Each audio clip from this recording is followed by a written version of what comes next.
Во ова издание на саботната хроника на Прва Скопска, во која се подсетуваме на настаните кои беа актуелни и одбележаа неделава што изминува, ке гледате. Подпишан меморандум помеѓу УКИМ и Скопски плански регион. На лицата со попреченост ќе им помагаат персонализирани асистенти. Полицијата и граѓаните заедно за поголема безбедност на Бутел.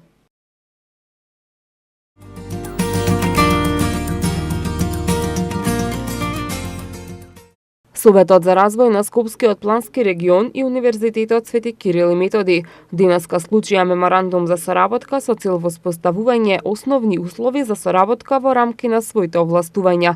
Председателот на Скопски плански регион Борис Георгиевски нагласи дека заедничката соработка ќе значи подготвување и конкурирање на предлог проекти пред домашни и странски донатори, како и имплементација на проекти кои се од значење за развојот на бизнис секторот на Скопски плански регион.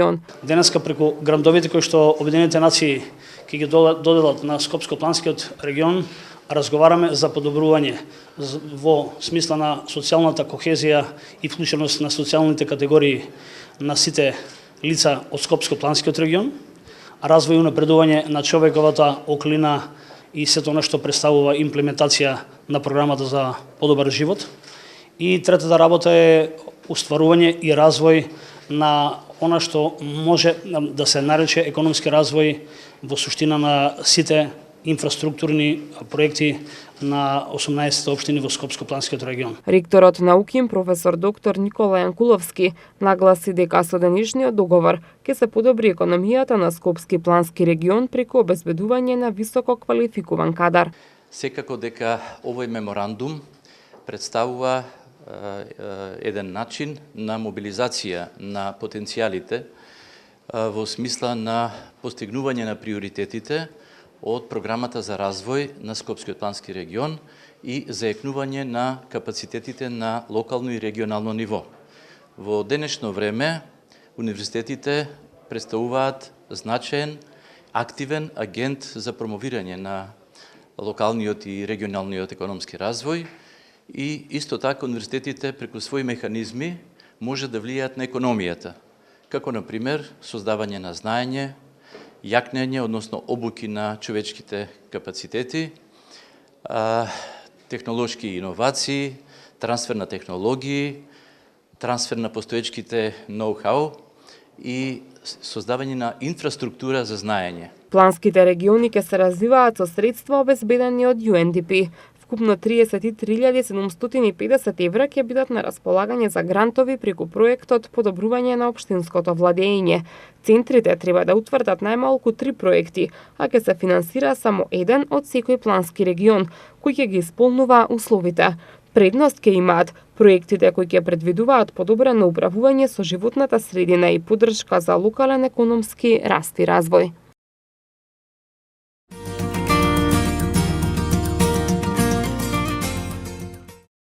Градежната акција започна со улицата Товарник во населбата Ченто, каде што покрај асфалтирањето беше поставена и водоводна, канализациона и атмосферска мрежа.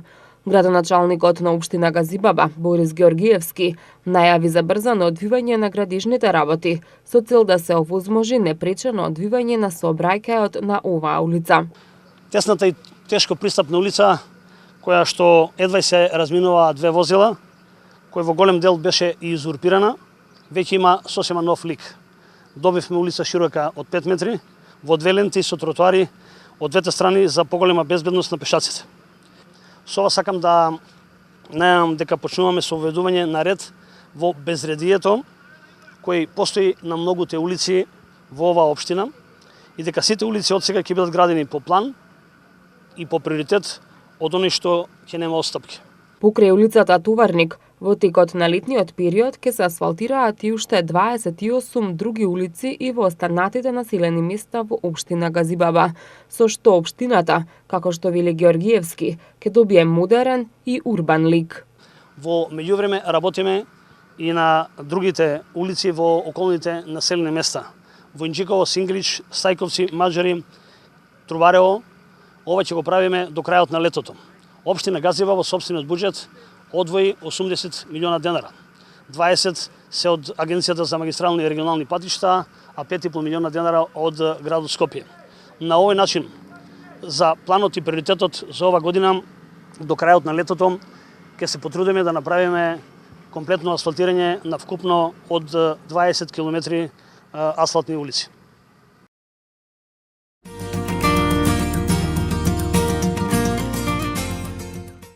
Одделението за превенција при СВР Скопје во соработка со општина Бутил ја започнаа кампањата за превенција од имотни деликти, која што е дел од проектот Полицијата и граѓаните заедно за поголема безбедност на Бутил. На граѓаните им беше поделен едукативен материјал со совети како да се спречат провалните кражби во станови и куќи, како и флаери од реализирани превентивни активности и кампањи на полицијата на граѓаните. Како што информираат од општина Бутел, ваквата пракса ќе продолжи во текот на летниот период, а освен тоа во соработка со локалната самоуправа ќе се одржуваат средби со граѓаните на кои истите ќе се едуцираат како да се заштитат од кривични дела во текот на летниот период, особено за време на годишните одмори, односно ќе се даваат совети како да се спречат провалните кражби во нивните домови, џебните кражби, разбојништвата и тешките кражби во возилата. Во текот на средбите од страна на полициски службеници од полициската станица Општа надлежност Бутел ќе се изврши дистрибуирање на плакати на куќните совети, месни и урбани заедници со цел нивно истакнување на видни места на објектите. Целта на проектот е подобрување на личната и севкупната безбедност, зголемување на безбедноста на имотите на граѓаните, намалување на бројот на извршени кривични дела, едукација на граѓаните за постапување при забележување на сторител на кривично дело, како и градење на доверба и подобра комуникација на граѓаните и полицијата.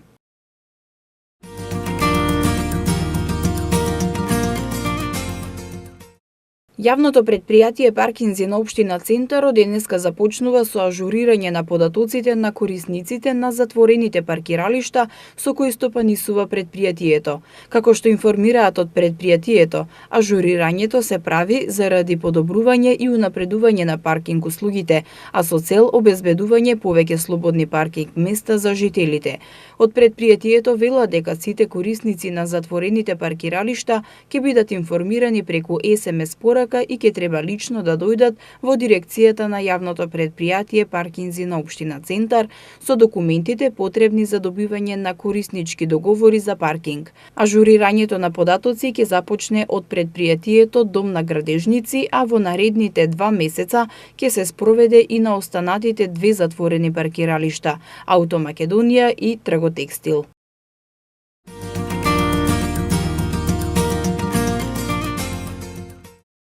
На лицата со попреченост кои се над 18 години ќе им помагаат персонализирани асистенти во извршувањето на секојдневните лични и домашни активности при посета на образовни институции, во професионалната рехабилитација, помош околу лекови, одржување на личната хигиена или поддршка на работното место.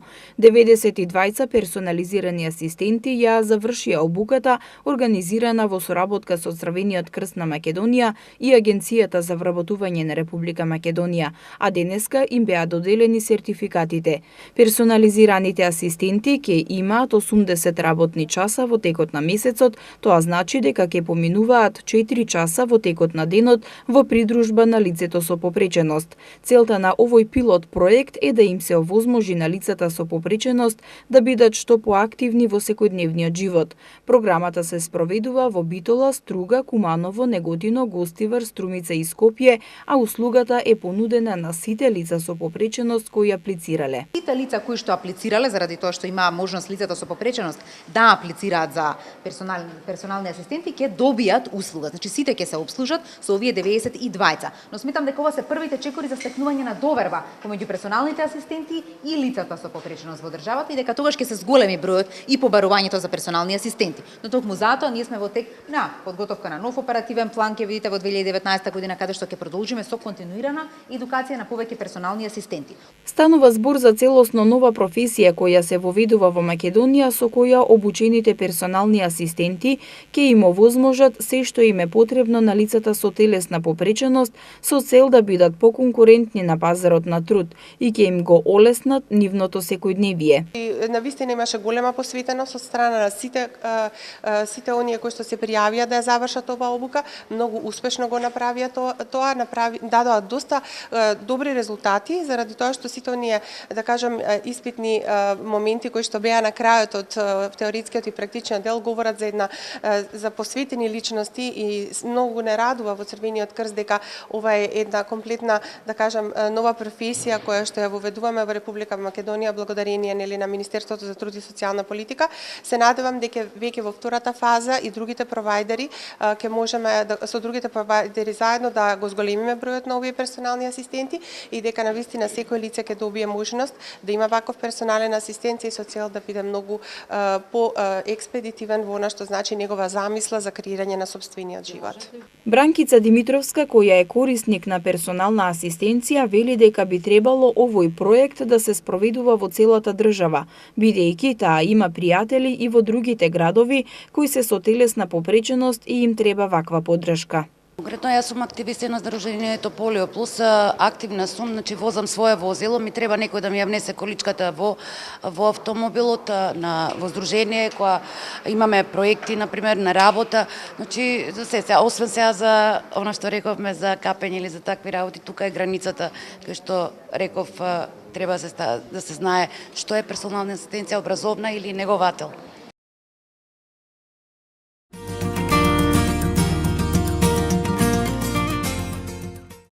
Градот Скопје ги потсетува граѓаните дека во тек е јавниот повик за субвенции за адаптирани велосипеди за лица со телесна инвалидност. Повикот ќе трае до 31 август оваа година или, како што информираат од град Скопје, до исцрпување на средствата.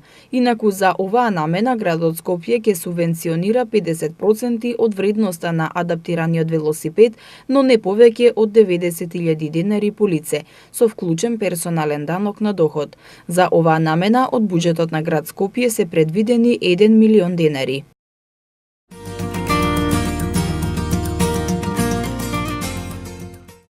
По повод денот на општина Илинден, денеска се одржа крводарителна акција во Домот на културата заедно во соработка со Црвениот крст на Република Македонија и Институтот за трансфузиона медицина. Голем број крводарители, жители на општина Илинден, на дело ја покажаа својата хуманост, дарувајќи ја драгоценната течност што значи живот. Дарителите во просториите на Домот на културата имаа можност да даруваат крв во периодот од 9 до 14 часот, а до пладне беа собрани околу 25 единици крв, а до крајот на акцијата се очекуваа околу 50 дарители.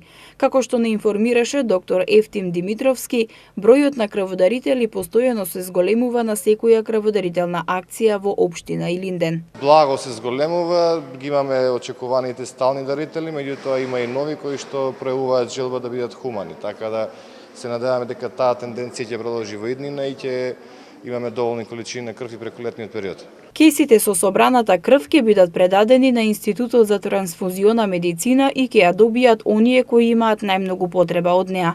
На овој начин, со спроведување на акција за дарување на крв, граѓаните на општина Илинден уште еднаш ја потврдија својата хуманост за спасување на нечи живот.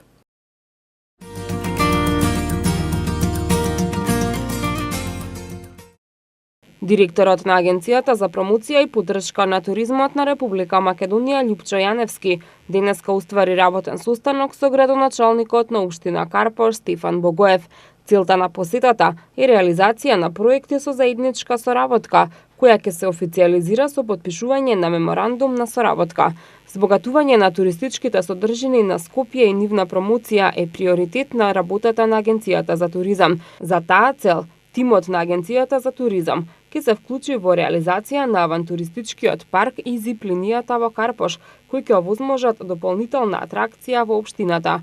Исто така ќе ја зголеми и конкурентноста со останатите општини во регионот. Во урбаните средини потребни се елементи кои ќе им овозможат на граѓаните лесно достапна атрактивна локација за рекреација и доживување на авантурата после напорниот работен ден, велат од Агенцијата за туризам. Дополнителните зелени површини во Карпош ќе зголемат посетеноста во општината и ќе го подигнат квалитетот на здрава животна средина, како за најмладите, така и за повозрасните жители во овој дел од градот. Агенцијата за туризам предвидува поголема промоција на општина Карпош и вклученост во проектите, каде двете институции ќе може да го дадат својот максимум за нивна реализација во интерес на граѓаните.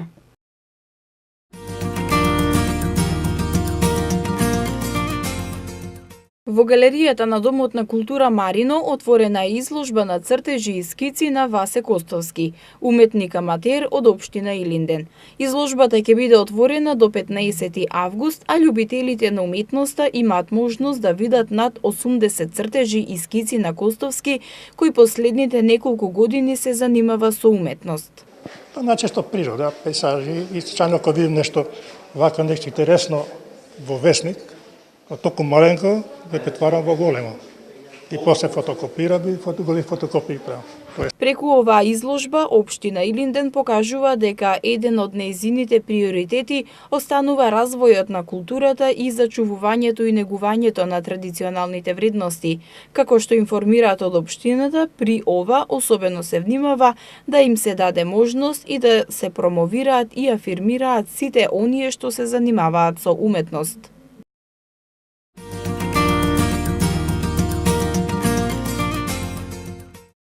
Педесет деца успешно ги совладаа балетските техники кои ги изучуваа на летната балетска школа, организирана од Eurolink осигурување, како дел од платформата за корпоративна општествена одговорност Eurolink, вашата врска со вистинските вредности.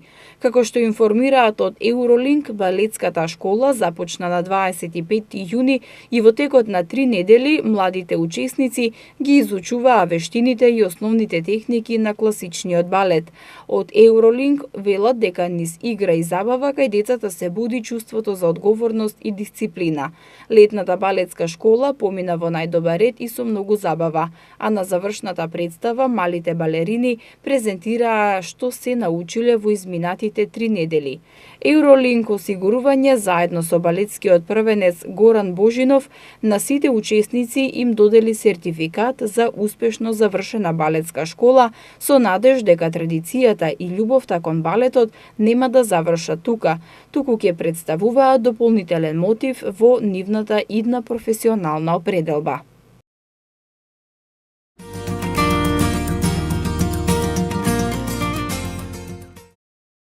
Пониски откупни цени и проценка во пониски класи поради намален квалитет на тутунот, очекува Стопанската комора на Македонија од годинашната реколта. Како што беше речено денеска на пресконференција, површините под тутун се за 10% поголеми од лани, но врнежите кон крајот на јуни и почетокот на јули, како и невремето од минатата недела, предизвикаа појава на болести и штетници, што влијаеше врз квалитетот, а се одрази и врз количината на тутунот. Заклучно со април 2018 година, склучени се 33.501 договор за откуп, што е зголемување за околу 10% во однос на 2017. Лани просечната откупна цена на тутунот достигна 217,60 денари за килограм или 20% повеќе во однос на цената во 2016 година. Стопанската комора го поздравува изготвувањето на новиот закон за тутун и очекува негово што поскоро донесување. Со ова законско решение ќе се решат горливите проблеми во тутунската индустрија, а и Македонија ќе биде прва земја во југоисточна Европа што ќе го регулира овој сегмент од стопанството. Тоа беше се за оваа емисија, а вие следите ги и понатаму неделните прегледи на вестите.